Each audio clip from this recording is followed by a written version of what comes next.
Bismillahirrahmanirrahim. Takdir bisa dirubah nggak oleh kekasih Allah dengan izin Allah. Jadi takdir itu ada takdir luh mahfuz, ada takdir rahmaniyatul arsy. Jadi takdir ruh mahfuz itu takdir kudrat iradat. Sedangkan takdir yang lebih besar itu takdir arsy. Ar-Rahman 'alal 'arsy istawa. Takdir yang ada di Lauh Mahfuz itu, ini yang kita jalani sekarang. Biasa. Tapi ada takdir yang masuk kepada sifat jaiz Allah Subhanahu wa ta'ala. Ini takdir yang Allah tulis di arasnya. Nah, ini beda, Pak. Ar-Rahman 'alal 'arsy istawa. Allah tulis dengan kasih sayangnya. Nabi Allah Adam alaihissalam waktu masih di surga, beliau ditunjukkan print takdir semua keturunan-keturunannya, termasuk kita ini udah lihat sama Nabi Adam. Jadi antum jangan merasa kita ini orang biasa-biasa aja. Nama kita sudah ada di Nabi Adam. Binnya lengkap sama beliau. Ini anak saya nih, ini tanggal sekian, hari Sabtu, musim corona, dia masih ngaji gitu. Masuk Pak, dia lihat Pak. Nabi Adam melihat semuanya, beliau tertarik dengan seorang keturunannya bernama Daud alias David, ya. Daud. Nabiullah Daud alaihi salatu wassalam umurnya 30 udah mati harusnya. Lagi jadi raja, lagi sedang kuat-kuatnya. Sedangkan beliau ini untuk mencapai niat kesuksesannya harus nambah umur sekitar dari 0 sampai umur dia yang sekarang. Maka Nabiullah Adam mengatakan, ya Rabb, ini anakku, cucuku, tujuannya belum sampai.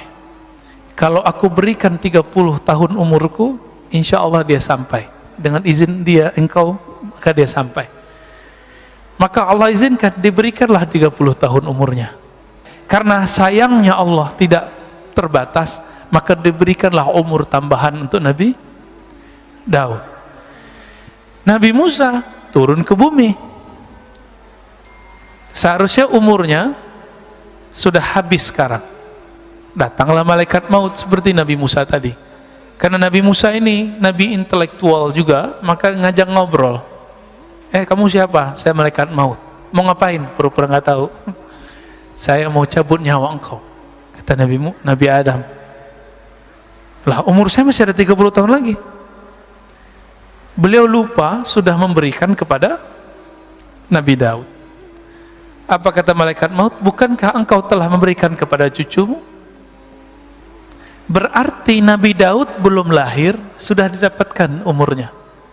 Udah dibicarakan di langit, udah dibicarakan di surga, udah dibicarakan di bumi ketika beliau diutus. Terjadi alat, pulang Pak malaikat maut, dipanjangkan lagi tuh umurnya Nabi Adam. Dan itu kelupaan pertama, ya. Begitu Allah kepada kekasih-kekasihnya. Dan kekasih Allah itu masih ada sampai hari ini di bumi. Masih ada Pak hari ini di bumi.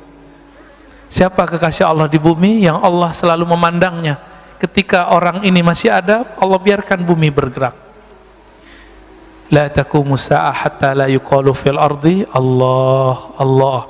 Tidak terjadi kiamat kerusakan di muka bumi sampai tidak ada lagi yang mengatakan Allah, Allah. Jadi di Lombok lagi rame Pak. Teman-teman saya yang ahlu sunnah punya seorang tuan guru yang mengatakan ada seorang wali Allah kasih tugas jaga gunung gitu. Dianggap musyrik oleh seorang yang tidak mengerti bab ini. Enggak ada yang diurus, yang ngurusin si gunung itu malaikat. Iya, tapi malaikat itu ngurus karena ada yang lebih utama di situ, yaitu seorang waliullah. Apa dalilnya? Itu hadis Muslim yang saya bacakan barusan. Tidak terjadi kiamat sampai tidak ada yang membaca Allah, Allah. Berarti ada wali Allah di gunung itu yang membaca zikir Allah. Apa kata dia? Oh, itu maknanya bukan zikir Allah, itu maknanya menghormati hukum Allah. Loh, itu namanya penjelasan hadis. Lafaz hadisnya nggak ngomong begitu kok. Kok giliran kayak gini pakai penjelasan pribadi, ya? Walaupun itu ada dijelaskan Imam Nawawi, tapi kan juga ada penjelasan Imam Sya'rani, Imam Abdul Hasan Syazili, bahwa itu zikir beneran Allah, Pak. Tidak terjadi kiamat sehingga tidak ada yang berkata Allah. Yang berkata itu manusia, bukan? Manusia. Berarti yang nahan bumi ini bertahan malaikat atau manusia? Yang jaga bumi ini tetap untuk bertahan lestari malaikat apa manusia? Itu maknanya. Itulah bab al-walayah al-kubra, kewalian besar. Mereka dititipi Allah untuk jaga bumi. Jadi nggak usah khawatir, Pak, corona ini mainan Dajjal ma Imam Mahdi. Jadi mereka lagi main perang-perangan, ya, tapi perang pra kondisi, pra malhamah kubra. Nanti akan ada satu perperangan besar, barangkali boleh kita sebut perang dunia ketiga. Tapi masanya, ya kita nggak tahu lah, apakah 50 tahun lagi, 30 tahun lagi, 20 tahun lagi, jangan-jangan 10 tahun lagi. Kita nggak tahu, jangan-jangan lebih awal.